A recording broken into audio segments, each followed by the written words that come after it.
সাল্লাল্লাহু আলাইহি ওয়া আলিহি ওয়াসাল্লাম তিনি হাদিস শরীফের মধ্যে ইরশাদ ফরমান, মান তামাসসাকা বিসুন্নতি ইনদা ফাসাদি উম্মতি ফালাহু আজরু মিআতি শাহীদ। এমন একটা সময় আসবে, এমন একটা ফিতনার জামানা আসবে, যে সময় হাতের তালুর ওপর আগুনের আংরা রাখা যেমন কঠিন হবে, তার থেকে ঈমান বাঁচান কঠিন হবে। সম্মানিত ভাই ও বোনেরা, সেই সময়টা এখন এসেই গেছে। এই সময় ঈমান রক্ষা করা, ঈমান বাঁচান বড়ই কঠিন হয়ে গিয়েছে। এজন্য আমাদেরকে ঈমানের উপর অটল থাকতে হবে।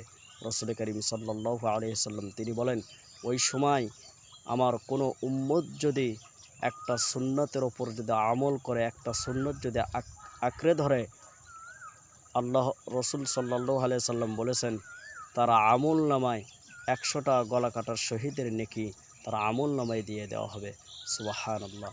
এর জন্য রসুলের করিম সাল্লাল্লাহু আলাইহি ওয়াসাল্লামের সুন্নত শুধু একটা নাই, প্রতিটি সুন্নাত আমরা মানার চেষ্টা করব।